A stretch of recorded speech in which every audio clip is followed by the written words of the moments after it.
Hello everyone, how are you all doing? I hope all of you are doing great.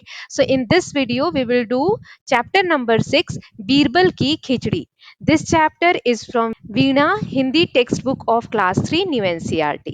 चलिए इस part को read करते हैं और इसकी वर्कशीट को सॉल्व करते हैं। तो बीरबल की खिचड़ी पार्ट का नाम है। अकबर के दरबार में अनेक विद्वान थे। बीरबल उन्हीं में से एक थे।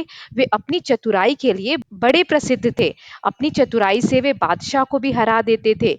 अकबर और बीरबल के बारे में अनेक कहानियां प्रसिद्ध हैं। लोग उन्हें बड़े चाव से सुनते सुनाते हैं। अकबर जो राजा थे उनके दरबार में बहुत से बुद्धिमान लोग रहते थे, चतुर लोग रहते थे, विद्वान लोग रहते थे। उन्हीं में से एक थे बीरबल।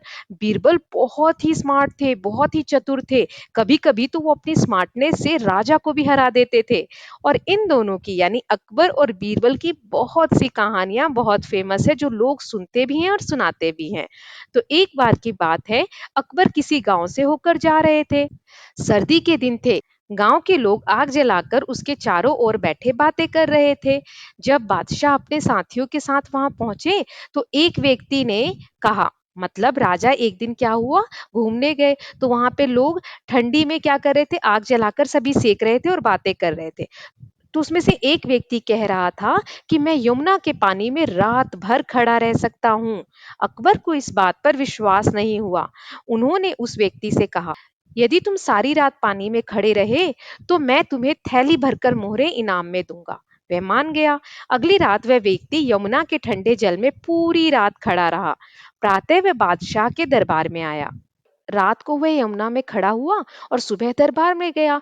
जब बादशाह ने आश्चर्य से पूछा, तुम इतनी सर्दी में सारी रात पानी में कैसे खड़े रहे? तो उसने बहुत नम्रता से उत्तर दिया, नम्रता मतलब बहुत आराम से उत्तर दिया, महाराज आपके राजमहल से दीपक का प्रकाश आ रहा था, मतलब एक दिया जल रहा था, उससे रोशनी आ रही थी। उसे देखते हुए सारी रात पानी में खड़ा रहा।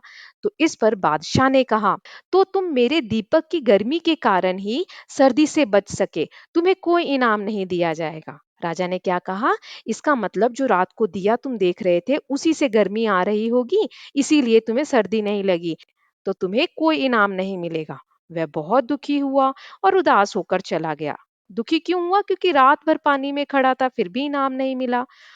उस समय दरबार में बीरबल भी उपस्थित थे। उन्होंने सोचा कि इस दुखी आदमी की मदद करनी चाहिए या सहायता करनी चाहिए।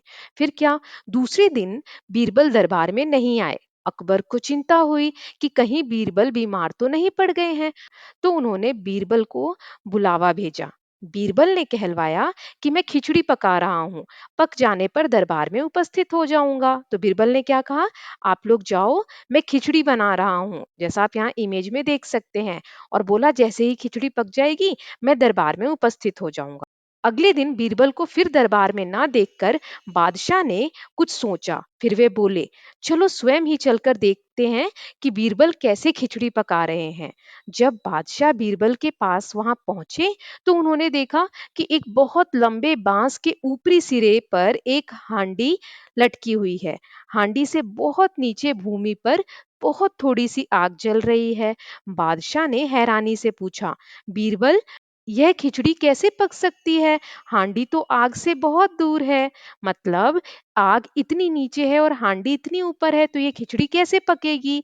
तो इस पर बीरबल ने उत्तर दिया, हुजूर, अगर वह व्यक्ति राजमहल के दीपक की गर्मी के सहारे सारी रात ठंडे पानी में खड़ा रह सकता है, तो इस आग से मेरी खिचड़ी क्यों नहीं पक सकती? मतलब बीरबल ने कहा कि जैसा कि आपने उस व्यक्ति को इनाम नहीं दिया, आपने कहा कि दिए की रोशनी के कारण उसको गर्मी मिली, इसीलिए वह सर्दी में बच गया, तो इतनी सी आग से मेरी खिचड़ी क्यों नहीं पक सकती? अकबर को बात समझ में आ गई। उन्होंने दूसरे दिन उस व्यक्ति को दरबार में बुलाया और बहुत सम्मान के साथ उसे मोहरों की थैली भेंट की। तो यह थी कहानी बीरबल की खिचड़ी। अब चलिए इसकी वर्कशीट देख लेते हैं। बातचीत के लिए कुछ प्रश्न हैं, एक एक करके देखते हैं। पहला है, आप सर्दी को कम करने के लिए क्या क्या उपाय करते हैं? तो हम सर्दी को कम करने के लिए ऊनी कपड़े पहनते हैं और आग जलाकर सेकते हैं। दूसरा, अपने द्वारा किए गए सबसे कठिन काम का अनुभव बताइए। आपने कोई कठिन काम किया होगा उसके बारे में आपको बताना है। तो एक बार स्कूल की दौड़ प्रतियोगिता में मैंने बहुत मेहनत की थी और मैं उसमें जीता या जीती भी थी। अब आपको बताना है आपने ऐसा कौन सा टफ काम किया है, ये मैंने एक एग्जाम्पल दिया है। नेक्स्ट है, आपके अनुसार पकाने के लिए बर्तन से आग कितनी दूरी पर होनी चाहिए? तो खाना पकाने के लिए बर्तन आग के बहुत करीब होना चाहिए। आपने देखा होगा है ना, चूल्हे पे हम बर्तन बहुत पास रखते हैं आग के। नेक्स्ट है, क्या आपने कभी खिचड़ी खाई है? क्या आपको पता है कैसे बनाया जाता है? तो हाँ, मैंने खिचड़ी खाई है। इसे चावल, दाल और मसालों का उपयोग करके बनाया जाता है।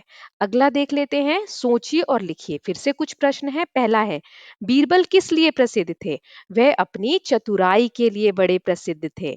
दूसरा, वह व्यक्ति पूरी रात पानी में कैसे खड़ा रहा? बादशाह को लगा राजमहल से दीपक का प्रकाश आ रहा था, वह उसे देखते हुए सारी रात पानी में खड़ा रहा। अगला प्रश्न है, बादशाह को उस व्यक्ति की बात पर क्यों आश्चर्य हुआ? क्योंकि बादशाह यह सोच रहे थे कि आखिर वह व्यक्ति इतनी सर्दी में सारी रात पानी में कैसे खड़ा रहा। अगला प्रश्न है, बादशाह ने अगले दिन उस व्यक्ति को इनाम क्यों नहीं दिया? क्योंकि बादशाह को लगा वह व्यक्ति दीपक की गर्मी के कारण ही सर्दी से बच सका। अगला प्रश्न, बीरबल ने उस व्यक्ति की सहायता कैसे की? बीरबल ने खिचड़ी को आग से दूर पकाकर बादशाह को समझाया कि वह व्यक्ति दीपक की रोशनी के कारण नहीं बचा, बल्कि वह स्वयं की काबिलियत के कारण बचा। ठीक है। अगला है भाषा की बात। पढ़िए, समझिए और चिन्हित शब्दों के विपरीत शब्द लिखिए। विपरीत मतलब उल्टे शब्द। जैसे, जब बादशाह बीरबल के यहाँ पहुंचे तो उन्होंने देखा कि एक लंबे बांस के ऊपरी सिरे पर एक हांडी लटकी हुई है। हांडी से बहुत नीचे भूमि पर बहुत थोड़ी सी आग जल रही है। बादशाह ने हैरानी से पूछा, बीरबल, भला यह खिचड़ी कैसे पक सकती है? हांडी तो आग से बहुत दूर है। ठीक है। तो अब यहाँ पर देखिए, लंबे, लंबे का विपरीत शब्द यानी उल्टा शब्द क्या होगा? छोटे। ऐसे ही एक, एक का उल्टा अनेक। फिर नीचे, नीचे का उल्टा ऊपर। फिर बहुत, बहुत का उल्टा कम या थोड़ा। फिर दूर, दूर का उल्टा पास। तो इसको हम बोलते हैं विपरीत शब्द, यानी कि उल्टे अर्थ वाले शब्द। अगला है, वाक्य को सही करके लिखना है। यहाँ पर कुछ मिस्टेक्स हैं, उसको हमें करेक्ट करके लिखना है। जैसे, अकबर के दरबार अनेक विद्वान थे, तो इसमें में नहीं लिखा है। अकबर के दरबार में अनेक विद्वान थे। ऐसे ही, अकबर और बीरबल के बारे अनेक कहानियां प्रसिद्ध हैं। अकबर और बीरबल के बारे में अनेक कहानियां प्रसिद्ध हैं। फिर है, गांव लोग आग जलाकर उसके चारों ओर बैठे बातें कर रहे थे। तो गांव के लोग आग जलाकर उसके चारों ओर बैठे बातें कर रहे थे।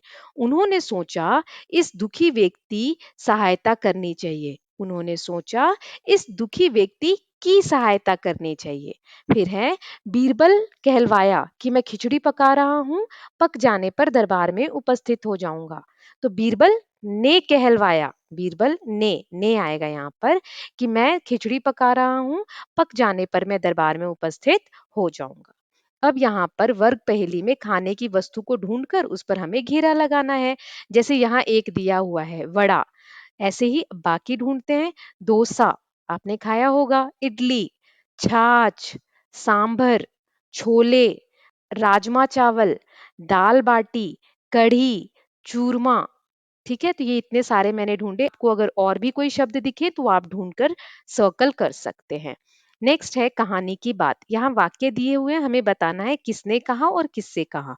तो पहला है, तुम इतनी सर्दी में सारी रात पानी में कैसे खड़े रहे? तो ये किसने कहा था? बादशाह ने कहा था। किससे कहा था? उस व्यक्ति से कहा था। दूसरा, चलो स्वयं ही चलकर देखें कि बीरबल कैसी खिचड़ी पका रहे हैं। तो यह वाक्य बादशाह ने कहा था। किससे? खुद से ही कहा था। ठीक। अगला देख लेते हैं, जीवों एवं वस्तुओं की विशेषताएं। कुछ शब्द ऐसे होते हैं जो किसी की विशेषता बताते हैं, हमें ध्यान पूर्वक पढ़ना है और समझना है। जैसे पहला है, लंगूर की पूंछ लंबी है। इसमें लंबी क्या है? पूंछ की विशेषता बता रहा है ये शब्द, है ना। फिर वह लाल गुलाब है। कैसा गुलाब है? लाल। तो गुलाब की विशेषता बता रहा है। फिर चिड़िया छोटी है। तो चिड़िया की विशेषता क्या है? कि वह छोटी है। फिर बस का आकार बड़ा है। बस कैसी है? बड़ी है, तो बड़ा एक ऐसा शब्द है जो उसकी विशेषता बता रहा है बस की।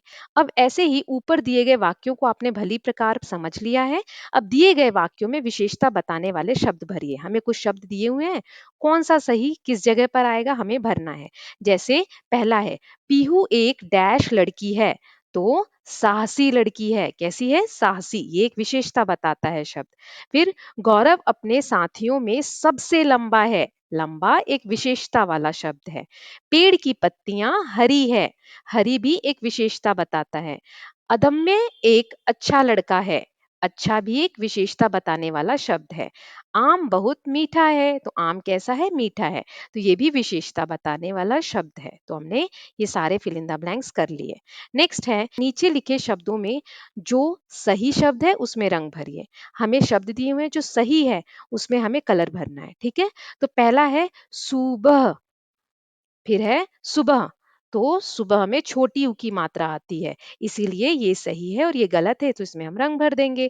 दूसरा है वर्षा और वर्षा, तो पहला वाला सही है, इसमें हम कलर फिल कर दें। तो अगला है सवेरा, सुवेरा, तो सवेरा सही है, तो इसमें कलर भरेंगे।